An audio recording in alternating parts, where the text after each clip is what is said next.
नमस्कार दोस्तों, आपका स्वागत है आपके अपने YouTube चैनल में। दोस्तों, आज की वीडियो में हम बात करेंगे कि मंदोदरी ने ही आखिर क्यों करवाया था अपने पति रावण का वध।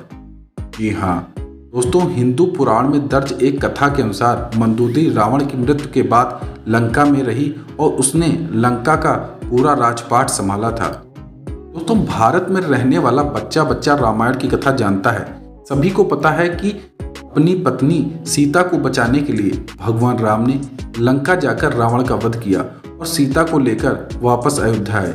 मगर रावण की मृत्यु के बाद उसकी पत्नी मंदोदरी का क्या हुआ था, यह बात बहुत ही कम लोग जानते हैं दोस्तों, लेकिन वह वाकया हम आज की वीडियो में जानेंगे। दोस्तों, शास्त्रों में बहुत ही कम इस बात का जिक्र है कि रावण की मृत्यु के बाद क्या हुआ था उसकी पत्नी मंदोदरी का। दोस्तों, हिंदू पुराण में दर्ज एक कथा के अनुसार मंदोदरी रावण की मृत्यु के बाद लंका में ही रही और लंका का पूरा राजपाट संभालती रही। दोस्तों, जानते हैं पूरा वाकया। पुराणों के अनुसार भगवान राम ने जब युद्ध के मैदान में रावण पर विजय हासिल कर ली और उसे मार गिराया, तब जाकर युद्ध खत्म हुआ और उसके बाद लंका की महारानी मंदोदरी युद्ध स्थल पर आई और वहीं पर जब पति और पुत्रों को मृत पाया तो वह विलाप करने लगी। मगर विलाप करते हुए उन्होंने वहीं पर मौजूद अपने देवर विभीषण से कहा कि अब वह भी लंका की महारानी है और रावण के राजपाट को वही संभालेंगी। रावण के अंतिम संस्कार के बाद जब विभीषण का राज्याभिषेक हुआ तो महारानी मंदोदरी उन्हें शासन चलाने में मदद करने लगी। पुराणों में बताया गया है कि रावण का ननिहाल राजस्थान में मौजूद जोधपुर के नज़दीक एक गांव में है। रावण की मृत्यु के कुछ समय बाद मंदोदरी लंका को अलविदा कह जोधपुर अपनी ससुराल आ गई। यहाँ रावण का एक मंदिर भी है जो कहा जाता है कि मंदोदरी ने ही बनवाया था। तब से यहाँ रावण की पूजा होती है।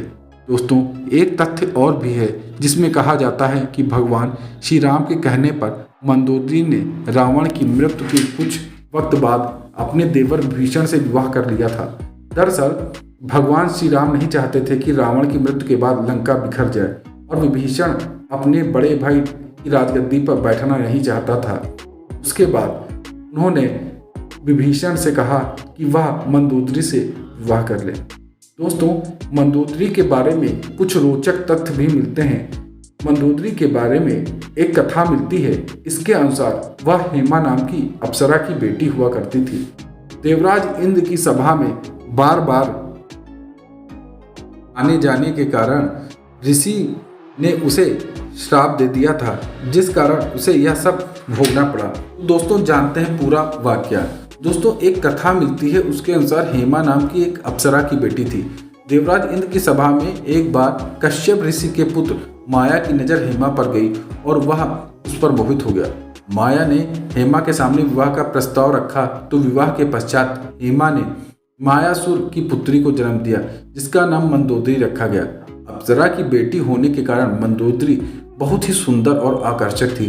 जब मंदोदरी विवाह योग्य हुई तो उनके पिता मायासुर ने योग्य वर की तलाश शुरू कर दी, लेकिन उन्हें अपनी रूपवती कन्या के योग्य कोई वर नहीं मिल रहा था। इस दौरान मायासुर ने रावण से अपनी पुत्री का विवाह करने की बात सोची और रावण के सामने मंदोदरी का विवाह का प्रस्ताव रखा। मायासुर ने मंदोदरी को रावण से मिलाया। रावण की नजर जैसे ही मंदोदरी पर गई, वह मोहित हो गया और झट से विवाह का प्रस्ताव स्वीकार कर लिया। रावण ने मंदोदरी को वचन दिया कि केवल मंदोदरी ही उनकी प्रमुख रानी रहेगी और लंका की महारानी होगी। मंदोदरी से विवाह के उपहार स्वरूप मायासुर ने रावण के लिए सोने की लंका का निर्माण किया। एक कथा यह भी है कि रावण की मृत्यु के एक खास बाढ़ से हुई थी। इस बाढ़ की जानकारी मंदोदरी को थी और मंदोदरी से यह जानकारी हनुमान जी को हो गई थी और हनुमान जी ने यह जानकारी श्री राम को दे दी थी। इसीलिए कहा जाता है कि रावण की मृत्यु में मंदोदरी का भी हाथ था। दोस्तों, आपको ये वीडियो ये जानकारी कैसी लगी कमेंट बॉक्स में अवश्य बताएं। धन्यवाद।